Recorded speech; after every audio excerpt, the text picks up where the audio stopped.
सर्वांना नमस्कार। तर पहा, आपण नवोदयचं गणित अभ्यासत आहोत। नवोदयचं गणित अभ्यासत असताना आपण आतापर्यंत 8 प्रकरणावर व्हिडिओ बनवलेले आहेत। पहा, 8 प्रकरणावरचे व्हिडिओ तुम्ही काळजीपूर्वक पहा, जेणेकरून तुम्हाला जे पुढचे घटक आहेत त्याच्यासाठी ते उपयोगी होईल, किंवा स्कॉलरशिपचा जो अभ्यास करणार आहात त्याच्यासाठी सुद्धा त्याचा फायदा होईल।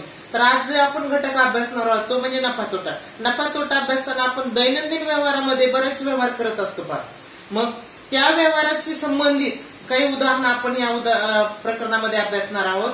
तर नफा कशाला म्हणायचं, तोटा कशाला म्हणायचं, खरेदी किंमत काय असते, विक्री किंमत काय असते, हे आपण या व्हिडिओमध्ये अभ्यासणार आहोत। तर पहा, सर्वजण शेवटपर्यंत व्हिडिओ पहा, सर्वजण नीट लक्ष देऊन ऐका, जेणेकरून तुम्हाला या व्हिडिओचा तुमच्या दैनंदिन व्यवहारात किंवा तुम्हाला स्पर्धा परीक्षेमध्ये सुद्धा याचा उपयोग होईल। याचा फक्त नवोदय किंवा स्कॉलरशिप या स्पर्धा परीक्षेसाठी उपयोग नाही, तर इतर किंवा ज्या काही MTS किंवा इतर आणखीन ज्या स्पर्धा परीक्षा असतात, किंवा पोलीस भरती असो, जिल्हा परिषद भरती असो, या सर्व स्पर्धा परीक्षेसाठी हे प्रकरण खूप महत्वाचं आहे। तेव्हा लक्ष देऊन सर्व व्हिडिओ काळजीपूर्वक पहा, शेवटपर्यंत व्हिडिओ। चला, नफा तोटा या घटकावरील आपण नवोदयचं गणित यामध्ये स्वाध्याय क्रमांक 9.1 अभ्यासणार आहोत। चला, पहिलं उदाहरण अभ्यासू आपण। एका फेरीवाल्याने डझनाला रुपये 144 या दराने सफरचंदे खरेदी केली आणि प्रत्येकी 15 रुपये या दराने विकली, तर त्याला किती नफा झाला? एका दुकानदाराने, फेरीवाल्याने काय केलं, रुपये 144 या दराने डझनाला म्हणजे 12 सफरचंद हे कितीला खरेदी केलेले? पहा,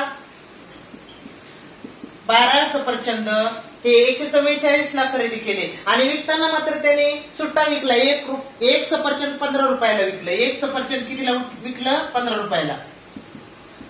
15 रुपयाला विकलं। तर मग आपण लक्षात घेऊ की एक सफरचंद 15 ला विकलं, मग 12 कितीला विकलेत? बघू, एक डझन विकलेत ना।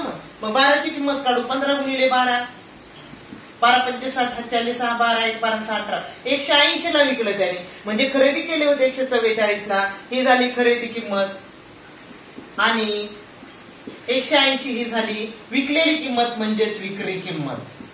तर मग याच्यात नफा होईल का तोटा होईल? पहा, विकलेली किंमत जर घेतलेल्या किमतीपेक्षा जास्त असेल किंवा खरेदी किमतीपेक्षा जास्त असेल तर त्यावेळेस नफा होतो। मग नफा किती होईल? पहा, तर 180 मधून आपण काय करू, 144 वजा करू, कारण खरेदी किंमत होती, विकलेली किंमत 180, खरेदी घेतलेली होती 144, मग किती रुपये जास्त आले?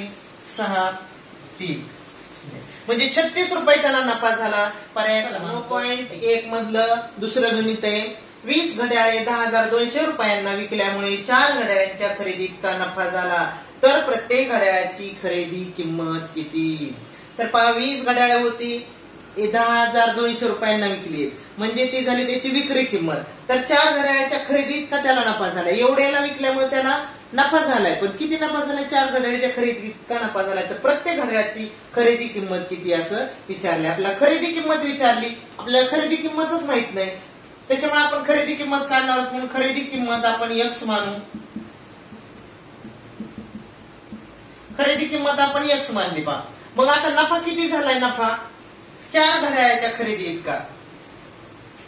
4 नफा काढू आपण। नफा 4 घड्याळाच्या खरेदी इतका, 4 घड्याळाच्या खरेदी इतका म्हणजेच किती? बघा, म्हणजे एका घड्याळाची खरेदी किंमत किती झाली? X, मग 4 घड्याळाची किती होईल? 4X होईल, म्हणजे नफा किती झाला? 4X झाला। म्हणजे खरेदी किमती नफा, एक घड्याळाची खरेदी किंमत 1 झाली, मग नफा झाला 4 गुणिले X। चला पुढे, आता टोटल 20 घड्याळे, 20 घड्याळाची खरेदी किंमत, 20 घड्याळाची खरेदी किंमत,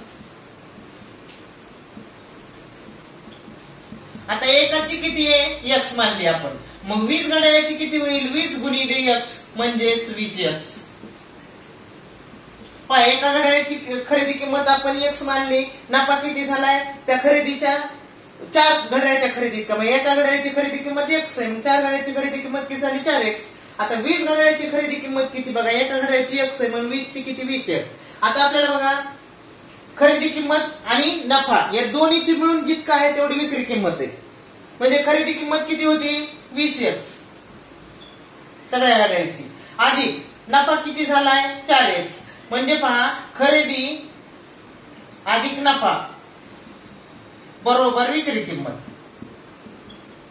म्हणजे त्याने विकताना काय केलेलं आहे? पहा, खरेदी आणि खरेदी आणि 4 घड्याळीच्या खरेदीच्या इतका नफा झालेला आहे. म्हणजे नफा आणि खरेदी मिळून त्यांनी ती विकलेली, म्हणजे घेतलेली किंमत आणि त्याला प्लस 4 घड्याळीचा नफा यांची बेरीज करून तो त्यांनी ती काय केलेली, ती विकलेली आहे. मग आता इकडे बघा 20x अधिक 4x विक्री किंमत किती, मग कितीला विकली त्याने, 10,200 ला. इथपर्यंत मांडायचं कळलं ना, पुढे सोडवायचं कळतं पहा. खूप महत्वाचं गणित आहे पाहे, खूप लक्ष देऊन बघा. इथं आणखी परत समजून घ्या. खरेदी किंमत x मानली, नफा 4 घड्याळीच्या म्हणजे एका घड्याळीची खरेदी किंमत झाली x, तर 4 घड्याळीची खरेदी किंमत झाली 4x, म्हणजे 4 घड्याळीची इतका त्याचा नफा आहे, नफा म्हणून 4x झाली. आता 20 घड्याळीची खरेदी किंमत किती, एका घड्याळीची x म्हणल्यावर 20 येणार 20x. आता पहा त्या विक्री किंमत कशी, विकली कितीला त्याने, खरेदी आणि नफा एवढे मिळून त्याने ती विकलेली. मग खरेदी किंमत किती 20x, नफा किती 4x बरोबर 10,200. चला 20x अधिक 4x बरोबर 24x बरोबर 10,200. आता इथं 24 गुणिले मग पुढे न्यायचं आणि भागिले करायचं. बघा 4 ने भागू, 4 × 24, 4 × 2 = 8 उरले 2, 4 × 5 = 20 उरले 2, 4 × 5 = 20 0, म्हणजे 2,550 भागिले 6 राहिली बघा. परत आता आणखी 6. आता 3 ने भाग जाते, 3 × 2 = 6, 3 × 8 = 24, 1 उरला, 3 × 5 = 15 आणि 0 जसे असतात. आता 2 ने भाग जाईल वर, 2 × 2 = 4, 2 × 2 = 4, 1 उरला, 2 × 5 = 10, म्हणजे 425 रुपये ही प्रत्येक घड्याळाची खरेदी किंमत. पर्याय क्रमांक सी. चला 9.1 मधलं चौथं उदाहरण. एक वस्तू 500 रुपयाला विकली आणि तोटा झाला.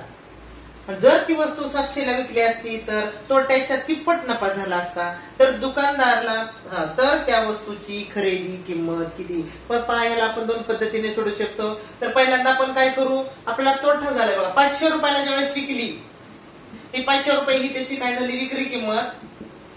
500 रुपयाला ज्यावेळेस विकली त्यावेळेस त्याला तोटा झालाय. तोटा झालाय म्हणजे याचा अर्थ काय, त्याने जेवढी खरेदी केली होती त्याच्यापेक्षा त्याला कमी पैसे आले विकल्यामुळं. म्हणजे 500 रुपयाला विकले तर त्याला जेवढ्याला ती घेतली होती त्याच्यापेक्षा कमी पैसे आलेले आहेत. पण जर त्याने 700 ला जर विकली, 700 रुपयाला बघा, ही पहिली विक्री किंमत आहे, ती दुसरी विक्री किंमत आहे.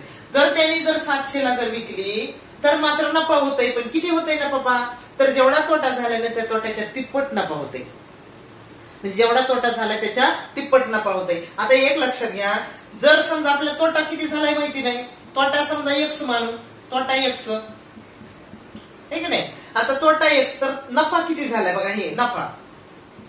आता तोट्याच्या तिप्पट नफा झालाय, तिप्पट म्हणजे 3x.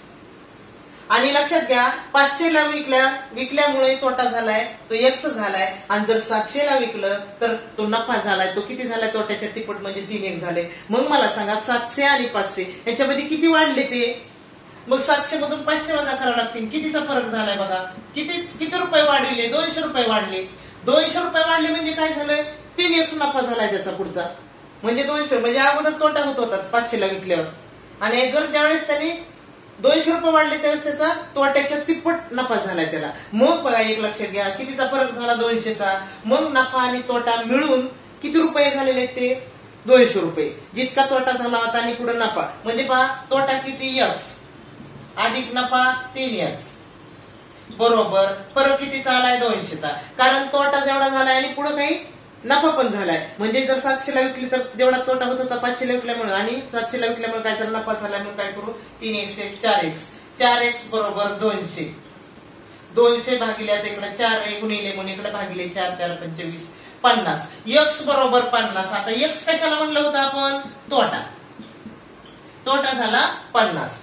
तोटा 50 झालाय म्हणजे खरेदी किंमत किती असेल बघा, 500 ला विकल्यावर तोटा झाला म्हणजे 50 रुपये कमी आलेत त्याला. मग 50 रुपये कमी आलेत म्हणजे ती खरेदी किंमत तिची किती असेल, 50 रुपयांनी जास्त घेतली असेल ना त्यांनी. म्हणजे त्याची खरेदी किंमत असेल 500 अधिक 50.